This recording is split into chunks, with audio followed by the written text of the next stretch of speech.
Hi, and welcome to Prophetic Nights with Prophet Petrus and Prophet Kajol. Hello, everyone. Welcome. So, today is an interesting, exciting one. The Rapture and the Tribulation, God's Prophetic Clocks, 2026 to 2023.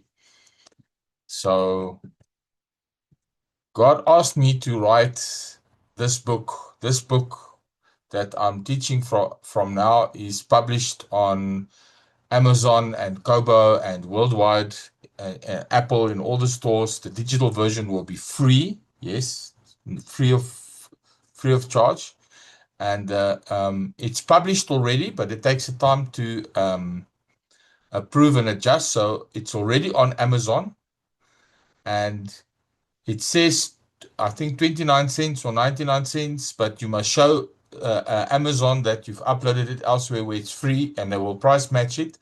So on Amazon and Smashwords, on Apple and Smashwords, it's already free. It should be on Kobo in the next 24 to 48 hours. And it should be free 48 hours from 28 to 40, 24 to 48 hours from now on Amazon as well. Then you can download the book. It's free. Please tell all your friends. This teaching will also be uploaded to YouTube. And we ask you that you share this with everyone. So there's a lot of people calling dates. There's a lot of YouTube prophets and blog post enthusiasts who are calling rapture dates and creating a lot of confusion. September this year was supposed to be another rapture date. And just a little backdrop before I started teaching. God asked me to write this book, and I didn't want to. I didn't want to touch rapture dates and tribulation dates with a 10-foot pole, because if you call a date and you're wrong, you tank your ministry forever. But this confusion that is going on with everybody calling dates is making us miss the season of our visitation. So God is not a God of confusion. Jesus said we won't know the hour, but he did admonish them in the same sentence for not recognizing the season. Why is that important? If you don't know that it is summer, you will not harvest. If you don't know the calendar and it might be winter and you think it's spring and you plant, then the seed will die. So we are at the end of the age and the fields are ripe. Well, some verses says the fields are white because the grain changes color when it's ready to be harvested. And so we should not be missing the time of our visitation and the end. So when I started writing this, God told me there are prophetic clocks in the Bible. So I said to God, I'm not going to call rapture dates. I've heard people that said Jesus visited me in my room while I was sleeping and gave me the date, and it never happened. That was in 2018. I don't want to be one of those. So whenever you do a big project in IT, you learn you always have a source of truth. What is your source of truth? If you build a model or you extrapolate or you build an app or a system, your source of truth is based on the input of the requirements. Now I said to God, my source of truth for this book is going to be the Bible. I will not say anything unless I can prove it from the Word of God.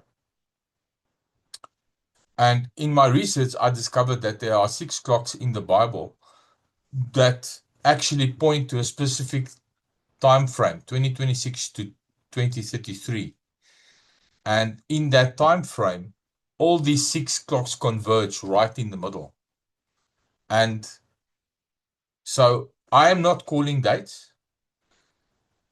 I am going to show you what we can extrapolate from the Bible and the dates that the Bible presents. And I will just paint the picture for you from the extrapolation of that data and show you what the projected dates are. And then you must prayerfully decide for yourself, is this correct or not? If these dates pass, it's not because I missed it, because I'm not calling dates. but it will definitely put us in the right season. Now, in the book, I explain, I'm not going to mention it later in the teaching. Okay, tonight we'll see that there was a custom or an idiom, a saying of that time for the Feast of Trumpets. God does everything on his calendar. So there are feast days. Three of them have already been fulfilled. Three of them are still be fulfilled, which symbolizes that we have the earth on the lease for 6,000 years, 6 days. And everything that God does is always on a feast day. For example, Jesus fulfilled Passover, and Pentecost, when the Holy Spirit was poured out, was another feast day. And the rapture is going to happen on the Feast of Trumpets. Jesus links it in the Bible, and Apostle Paul links it in the Bible. So without a shadow of a doubt, we can prove from the Word of God that the rapture will happen on the Feast of Trumpets. But something about the Feast of Trumpets that the other five feasts do not have is the Feast of Trumpets can only be announced on the new moon. Now we can calculate when is the new moon, but the condition for this feast is that you must see the sliver of the first moon. And that's not always possible because it could be cloudy or it could be raining. And so they would have somebody watch when the new moon must appear. And only when the first sliver of the new moon was seen was it announced and the trumpet was blown that the Feast of Trumpets have begun. Now that could be anywhere over a 3-day period because it could have been cloudy. It could have been overcast. It could be raining. So they had a saying for that day. Nobody knows the hour. Nobody knows the day or the hour. And when Jesus said about the rapture, nobody knows the day or the hour, all the Jews of the time and the people living in that time understood exactly what that meant, because that is what they used to say about the Feast of Trumpets. And when Jesus said nobody knows the day or hour, he never meant that we shouldn't be knowing the time of our visitation, that it's wrong for us to know when it is to rapture, because the verses leading up to that verse, he's telling us, read the signs, know the season that you are in. He even rebuked the Pharisees for missing the time of their visitation. So hopefully this will bring some clarity. And before I start, because at the end, I'm just going to end, I'm not going to explain anymore. In the book, I don't only show the 6 prophetic clocks and what the Bible says, I show what will happen during the 7-year tribulation. Are we going before the rapture? Is the rapture before the tribulation, in the middle of the tribulation, or after the tribulation? And I explain why. I explain the mark of the beast and that the believers will still be on the earth because the Bible says, mentions the saints that are on the earth at the time. So unfortunately, we are going in the middle of the tribulation, which means we experience Satan's 3.5 years of tribulation that he pours out on God's children. And then 3.5 years after that, God pours his wrath on the devil's children. And yes, people during the tribulation can still be saved, even after the rapture. And so all of that is in the book. I unpack the Antichrist, the beast, the false prophet, all the key players, what will happen, Gog and Magog, the war, Armageddon, the second coming of Christ. Today you will see, we know the date that the earth was created and the day that the resurrection will be, according to the biblical clocks. And I also unpack eschatology. What is that? That's a big word. It just means the afterlife. So the 3 hells, the temporary heaven, the permanent hell, the permanent heaven. We are a spirit, soul, and body, tripart being. What happens to us? What heaven will be like? The judgment seat of Christ, the goats and the lambs, the millennial reign. What heaven will be like, etc. So it is quite a big volume, 50 chapters from 2026 onwards into eternity and what happens in eternity, with everything answered in between, including 40 questions and answers at the back of the book. This will probably be the most important book I ever write. And that because we are so close, I felt that I cannot charge for this book. So this book is free. Of course, the print book will not be free, but the digital copy is free worldwide, and it will also be available on our website. So we've created our own app that can read books like Kindle, that can play audiobooks like Audible, but our app also plays videos because we have video workshops, and we are releasing another book, The Great Commission Revival Blueprint, how to really do the Great Commission in 90 days or less. The full Great Commission according to the book of Acts, not according to worldly morals or are you a good person, which doesn't work. It's actual morals that are in the Bible that God gave us that most people don't know about. And that will enable you in 90 days or less how to fulfill the Great Commission. Because Matthew 7, we can all face the question where Jesus said, only those who know do the will of the Father. Now, the will of the Father is that nobody goes to hell. Even Jesus confirmed that. He said, I came to do the will of the Father, and that is to seek and save which is lost. And we are God's hands and feet, the church. So it's not the fivefold's responsibility to do the Great Commission, it's Christians. And we're going to have to look him in the eye very soon and explain, why did we not do the Great Commission? And if we don't do that, we might hear, get away from me, I never knew you. Get away from me, you evildoers, I never knew you. So the Great Commission Revival Blueprint is also free.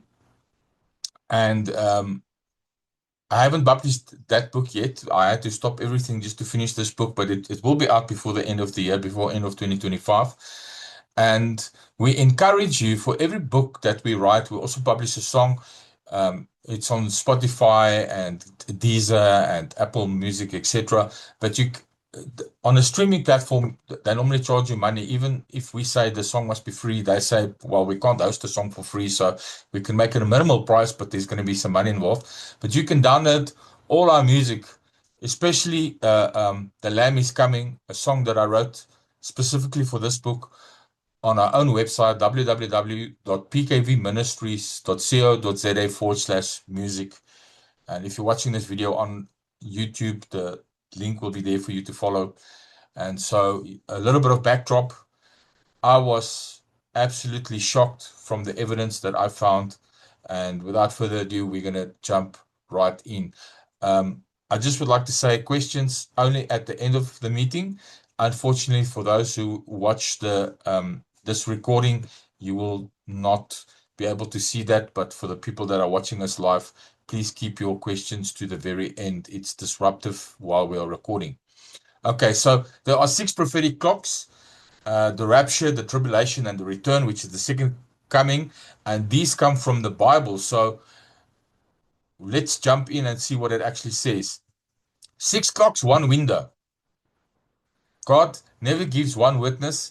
And for sake of time and brevity, I'm not going to quote all scriptures, but you're welcome to look it up. The Bible says, let every matter be established by 2 or 3 witnesses. So in other words, if you are going to have a doctrine, then there must be at least 2 scriptures that says what you are trying to teach. For example, if you say we must tithe, there must be 2 scriptures that says we must tithe. And there are many scriptures that says we must tithe in the Old and the New Testament. But everything, every matter, doesn't matter what it is, must be established by at least 1 witness. And if it's serious, there will be more than 1 witness.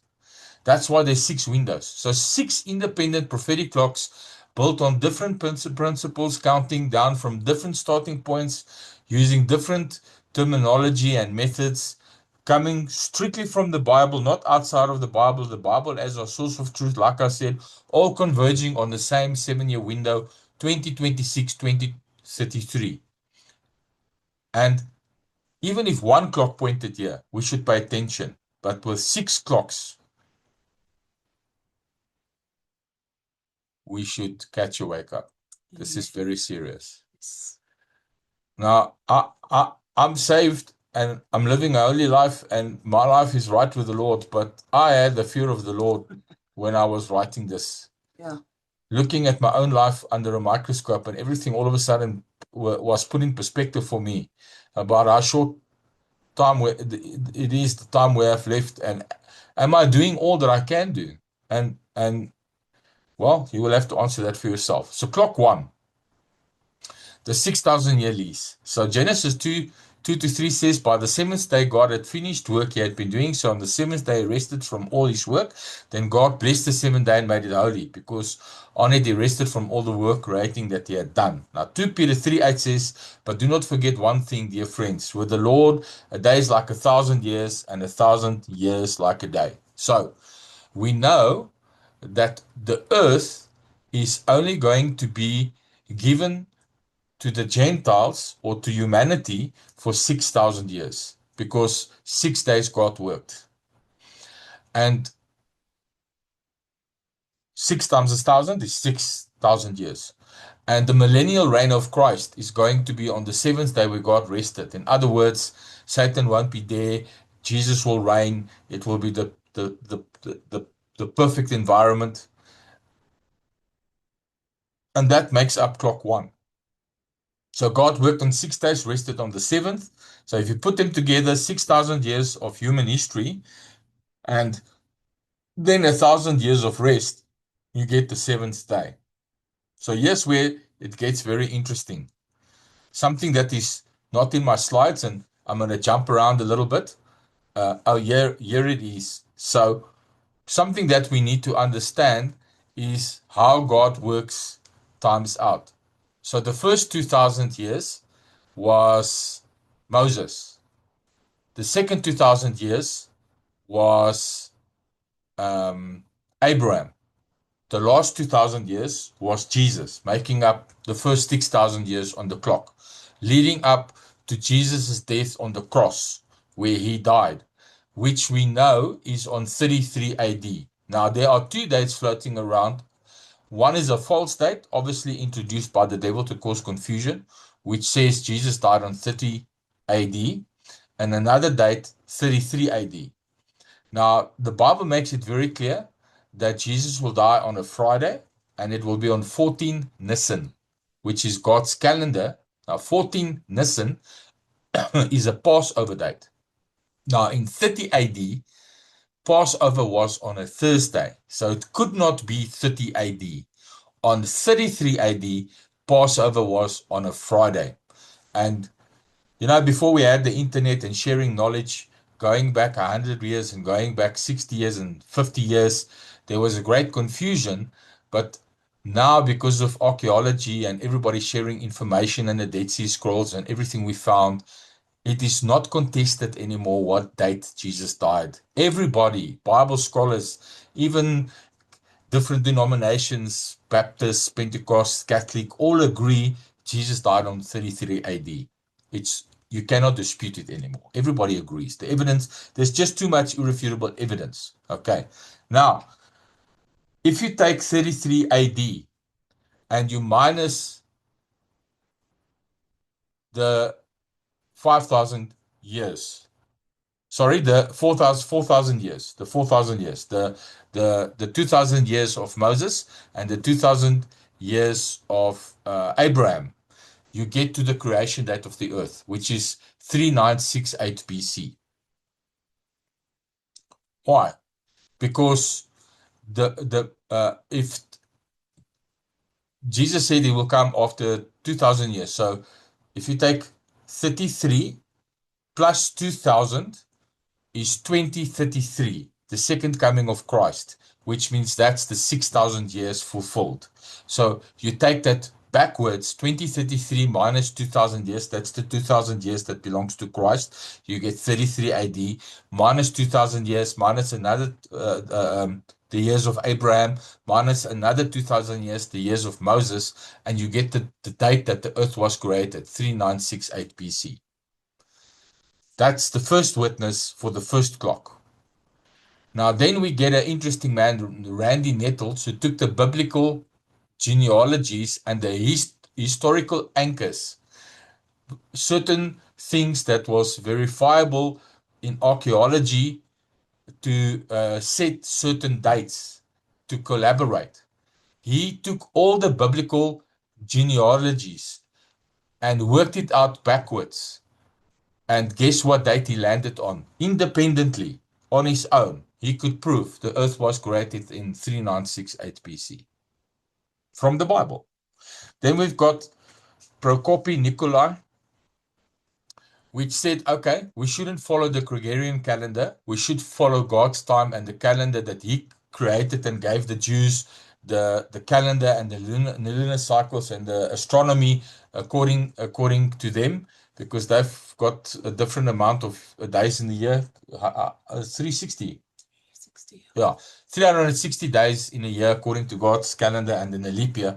He said, I'm going to take God's calendar and God's lunar cycles and astronomy and work back to the beginning, which is quite hectic, because if there's 6,000 years, then you must work out a lunar map 360 days for each year. So that's 6,000 maps that you have to build going back. You have to be very meticulous. And guess what? He landed on 3968 as well.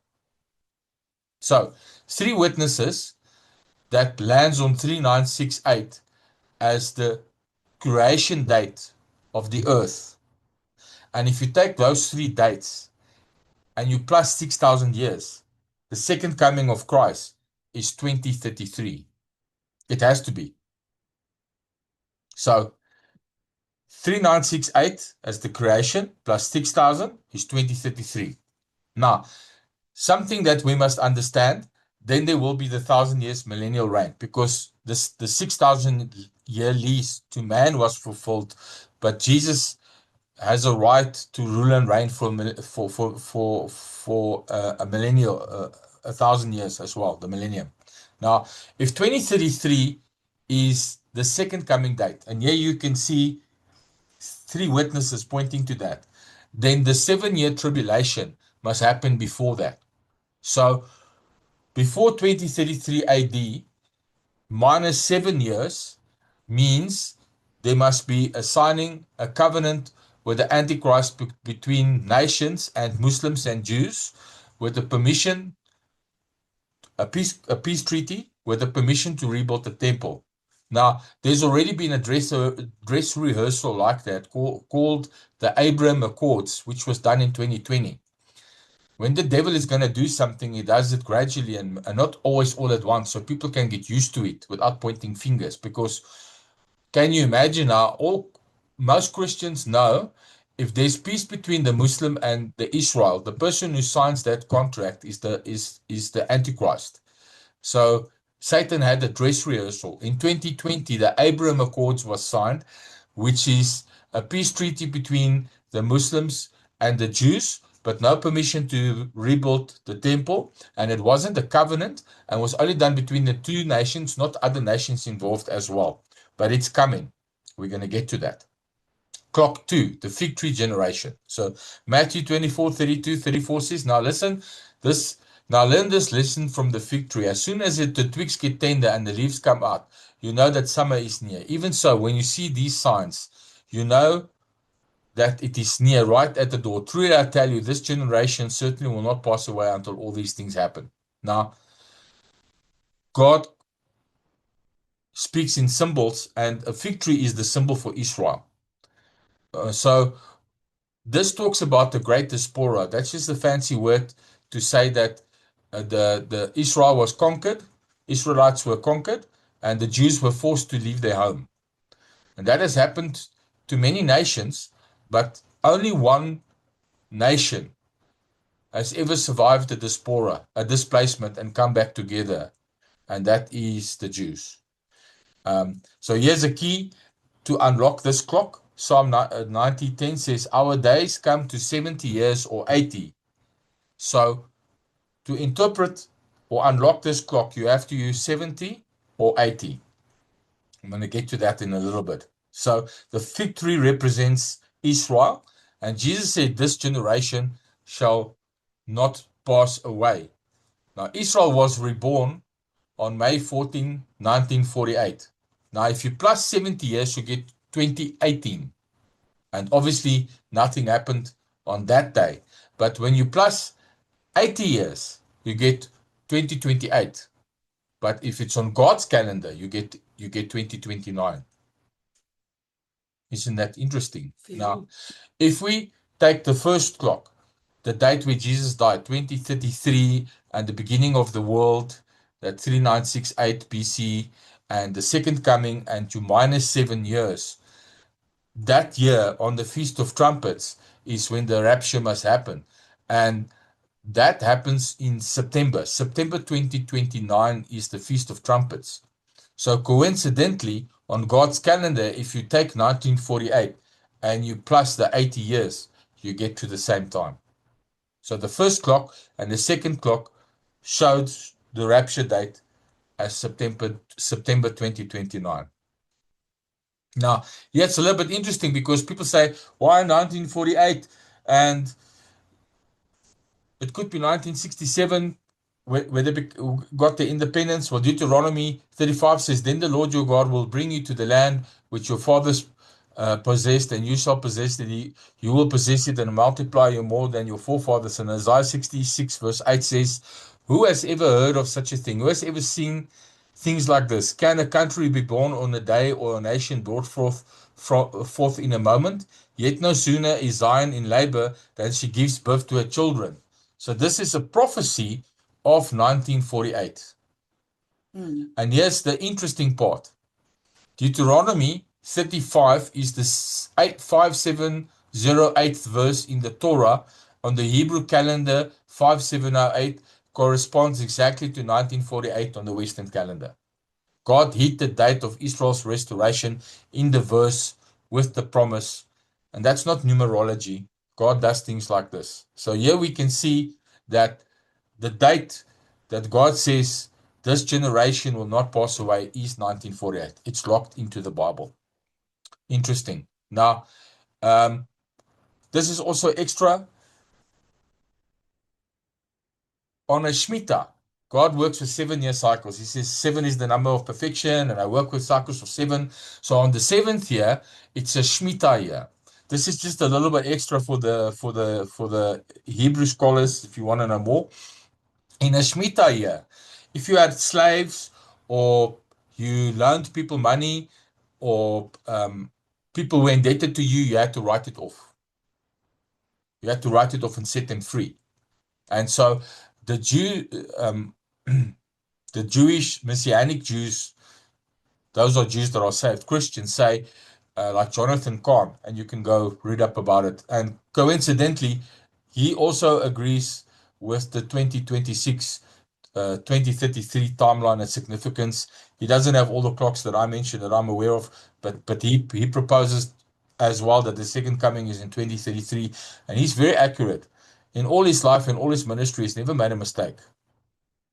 And I mean, that's significant. He's not just somebody throwing out dates. So he made a very strong argument, and I'm not going to go into that. I cover it in the book, but he says the rapture must happen in a Shemitah year, because the Shemitah is when you are released and set free from yokes and bondages, which is exactly what the first 3.5 years of the tribulation is going to be.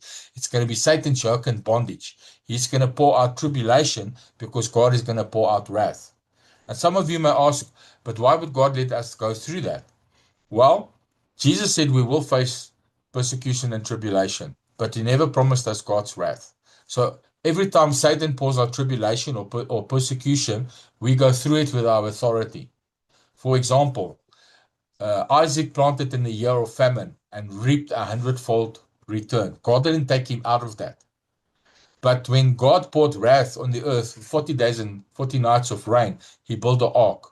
When God brought wrath on Sodom and Gomorrah, he made an escape for Lot. So when Satan, because we have a dominion mandate, we are supposed to rule and reign on the earth. When Satan brings trouble, God expects us to go through with it with our authority, and I explain that in the book. That is why the first 3.5 years, where Satan pours out his tribulation, we have to go through it.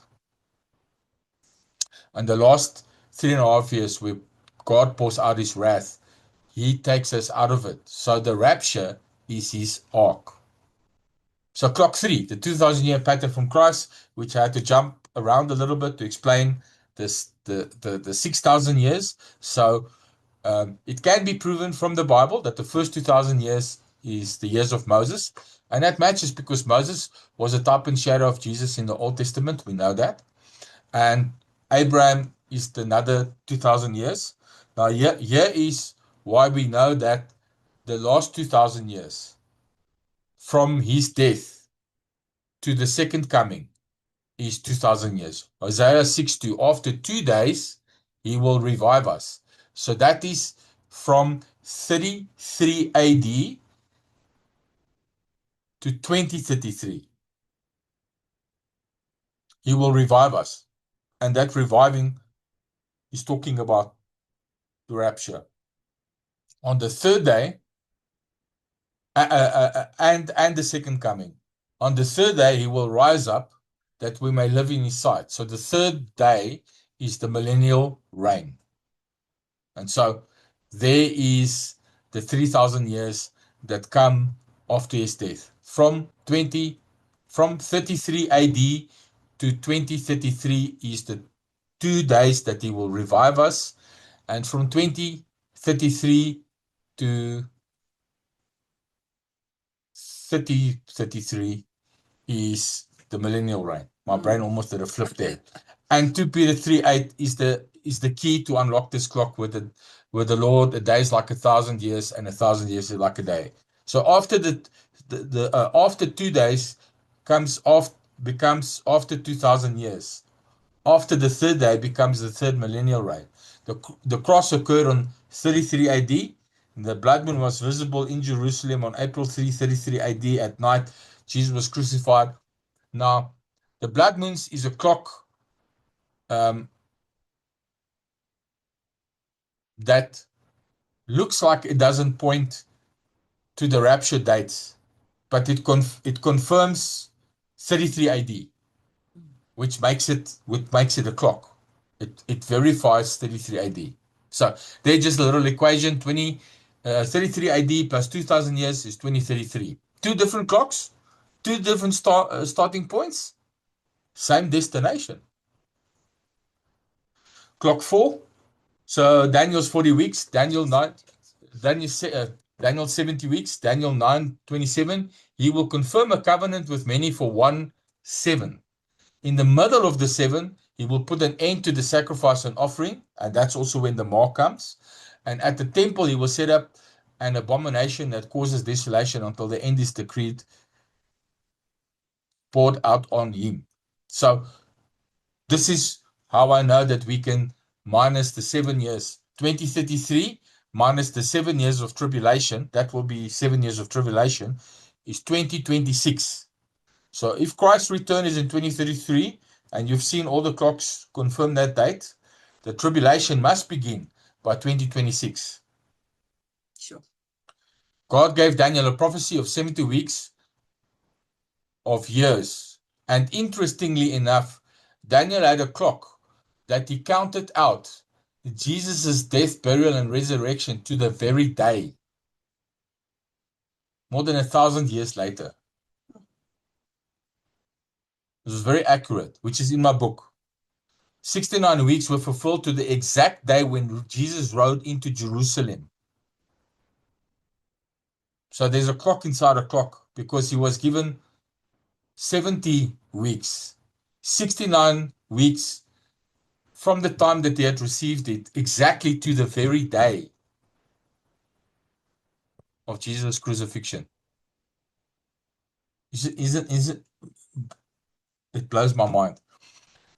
And then the last 7 weeks, which symbolizes the 7 years, which is the tribulation. This begins when the Antichrist confirms a covenant with Israel and many nations. So whoever signs another peace treaty, perhaps they call it a covenant, where Israel and the Muslims and a couple of other countries are involved, and permission is given to the Jews to rebuild the temple. That part is still missing. The green light is given to rebuild the temple. Then you know this person is the Antichrist. And we will know who he is because the Bible says he will be revealed. The Antichrist will be revealed. So in other words, He's maybe hiding now, but he won't be able to hide forever. And coincidentally, if you work out the clocks and the feast days and when they occur, for all of this to be fulfilled, and this is the biblical clocks. This is not me calling dates. Biblical clocks. It means that the peace treaty must be signed next year, March or April. Next year, March or April. Must start in 2026, next year, March or April. Otherwise, it's not 7 years. Okay. Clock 5, the feast calendars. Leviticus 23:2 speaks to the Israelites and say to them, these are my appointed festivals, the appointed festivals of the Lord, which you are to proclaim as sacred assemblies. Colossians 2:16 says, therefore do not let anyone judge you by what you eat or drink, or with regard to a religious festival, a new moon celebrated on a Sabbath day. These are a shadow of things that were to come. The reality, however, is found in Christ. So appointed times and festivals is a modium. What is that? It's a fixed appointed schedule in advance. So the feasts are prophetic shadows. Four have been fulfilled, 3 remain. So these dates that I've called, for example, the rapture. The rapture is God doing something. Now, somebody asked me, but the signing of the peace treaty 2026 is not a Shemitah year. Well, it's because it's not God doing something. It's the devil doing something. The devil is signing the peace treaty. But God does the rapture. So what God does is on a Shemitah year. And the modem, the fixed appointed schedule, is the Feast of Trumpets. So it must be on a Shemitah. The Feast of Trumpets must fall on a Shemitah year. So the next cycle can only be 7 years later. And well, the problem with that is then the fig tree is out of sync, and the 2000 years is out of sync, and the 6000 years is out of sync. So what am I trying to say? All these clocks converge on the same time frame, 2026 to 2033. And if you try to move the dates earlier or further away, the clocks don't line up anymore. Isn't that interesting? So the feast calendar is a clock. This is why and how we know that it will be on the Feast of Trumpets. The rapture will be on the Feast of Trumpets. And trumpet, Feast of Trumpet, a word for it in the book, I give the Jewish name for the Feast of Trumpets. I can't remember it. I don't speak Jewish. Sorry. I did study Hebrew and Greek. Unfortunately, Greek was like Hebrew to me, and Hebrew was like Greek to me. I couldn't understand it. I write the Jewish Hebrew name, and one thing that the Feast of Trumpets is known for is calling home. The meaning is calling home. Isn't that interesting? So the clock 5 is the modem, the times that God set on his feast calendar. The rapture has to happen on a Shemitah, and it has to happen on the Feast of Trumpets. And so that makes 2029 the correct date, because September, Feast of Trumpets, is a Shemitah year. It fits with the other clocks. And if you have it 7 years later, all the other clocks break. So, clock 5, the 4 feast, exact fulfillments. Jesus fulfilled Passover on Nisan 14, which was on 33 AD on a Friday, which was prophesied. And 30 AD, the other date that the world claims, well, the devil tried to make as the date that Jesus died, falls on a Thursday. So it's not Thursday, it's 33 AD that Jesus died. Jesus died at the hour that the lamb was slain. Then the unleavened bread, he fulfilled in Nisan 14. Jesus was buried, the sinless one, in the tomb. He fulfilled first fruits on Nisan 17. Jesus rose. He fulfilled Pentecost, which is, so Nisan is a Jewish month, 7 is a Jewish month, and 14 is the day of that month. So Pentecost happened on 7/6, the Holy Spirit fell, the church was born. So 4 feasts already fulfilled. Sorry, earlier I said 6 feasts, I made a mistake. 4 feasts already fulfilled, 3 feasts remaining. Even the second coming falls on a feast day. Okay. 1 Corinthians 15:52. In a flash, in a twinkling of an eye, at the last trumpet. So this is Paul linking the rapture to the Feast of Trumpet. For the trumpet will sound, the dead will be raised imperishable, and we will be changed. So God fulfilled the spring feast on the exact Hebrew dates. The autumn feast remain, which is trumpets, atonement, and tabernacles. So if God was exact with the first hour, he will also be exact with the last 3. So the next date that we are looking at is the Shemitah Feast of Trumpets in 2029, and that's the only Shemitah Feast of Trumpets that fit all the other clocks. Then, as I said earlier, the blood moon, Genesis 1:14, and God said, let there be light in the vault of the sky to separate the day and the night, and let him serve as signs and sacred times. The sun and moon will turn dark, and the moon to blood before the coming of the great fearful day of the Lord. So I am not an astrologer or astronomer. I'm not able to calculate will there be a blood moon, but there was a blood moon on 33 AD confirming that that is the right date. And so the blood moons are also a clock, and they will confirm the dates that the Bible presents. I just want to reiterate again, all these dates that you see here, it's not me date setting. It's what we extrapolated from the Bible. I'm painting a picture and showing you the picture, and then you must decide for your own what you believe. And so, 1949 to 1950, Israel was reborn as a nation, and we saw the Tetrad. 1968 to 1967 to 1968, Jerusalem reunified, and 2014 to 2015, the final warning, pressure escalating. And so, on Passover, Sukkot, Adar, and then Passover, Sukkot again, on God's feast days, the blood moons warn us. And the blood moon also announced, as I've said over and over, and confirmed 33 AD as the date that Jesus died. So we will see them on these dates as well that are still coming. So every time a moon tetrad has fallen on Passover, tabernacles in the last 500 years, something major happened in Israel every single time. So God marks his prophetic move in the heaven. The first 5 clocks calculate the window. Clock 6 confirms the pattern. He marks everything with a major prophetic move for Israel in the heaven, like he did in 1948, as he did in 1967, and he will do so again. So be expectant for signs in the skies to confirm these dates. That's how you will know. But it is my understanding that these dates are correct because of the irrefutable date that we have for 33 AD being confirmed that it must be 14 Nisan on a Friday, and that there was a blood moon on that day.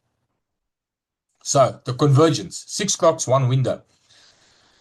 The 6,000-year lease, creation to kingdom, 2033.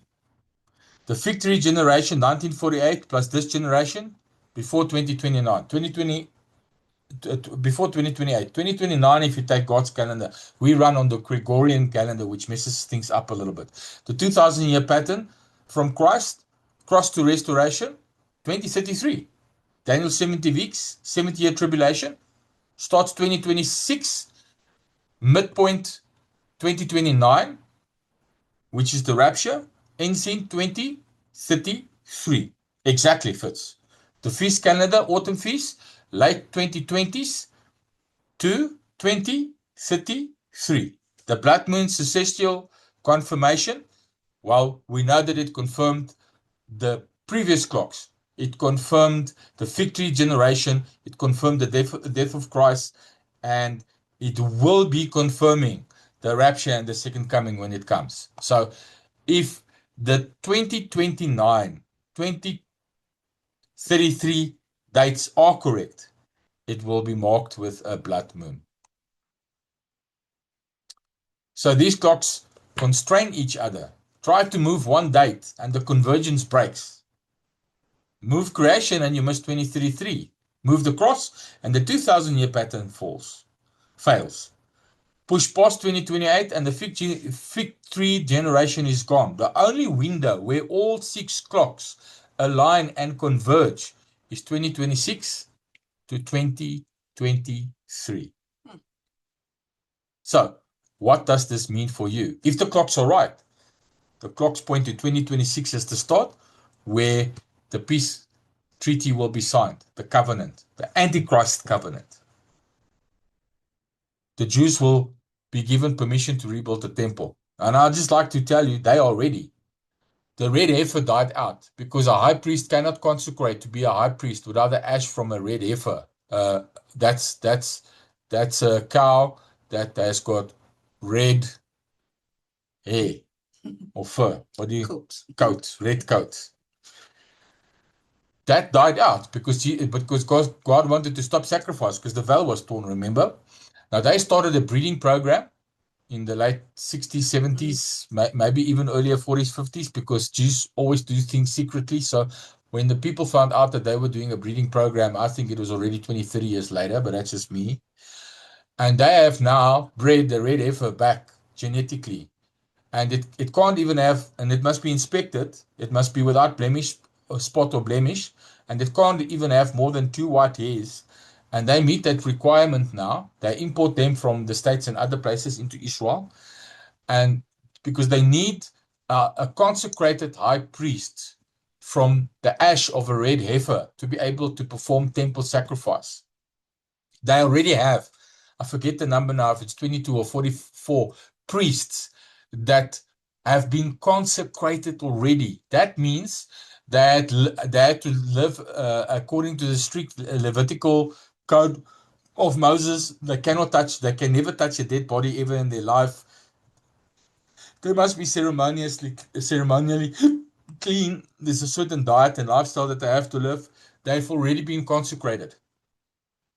So they've got high priest, consecrated, ready to resume temple sacrifice and serving in the temple. They've got all the instruments made from gold and silver, like the menorah, etc., already made. They've got all the cedar and building blocks, because the original temple in David's day, he made it that cedar was plentiful in Israel because of all the trade routes him and his son Solomon established. And so cedar is a specific requirement in the rebuilding of the temple, and they have all of that ready. They've got all the materials and the blueprint and the money. There's an association called the Temple Institute that has been saving and collecting and orchestrating all this. Everything is ready. The red heifers, the gold and silver instruments, the cedar planks, the building materials, the blueprint, they are just waiting for a go ahead to say, yeah, you can build. And they estimate that they are going to be building for 3 years. So it fits if they are given permission in 2026 to start rebuilding the temple. Then the halfway mark for the Antichrist to break his peace treaty and take over and sit in the temple to receive sacrifice himself is 3.5 years in exactly. It fits. And when the mark is enforced and the rapture date in 2029, it correlates. It all aligns. And then the second coming in 2033. So this is not someday. This is not your grandchildren's problems. It's yours. Ouchie. The question isn't whether these things are coming. The question is when you recognize them when they do. Because you are going to see the signing of the Antichrist covenant. You are going to see the mark of the beast. You are going to see the temple rebuilt. You are going to witness the rapture. And if you're ready, you go. If you're not, you stay behind for the worst that the earth has ever experienced in the history of the earth. Now, I want to stress, I didn't call out any dates. These aren't my dates. These are the dates and the clocks that I found in the Bible, extrapolated to give us a picture, and you must decide if we're right. But think carefully now, because if we're right, you don't have time to be wrong. Thank you for watching. Goodbye.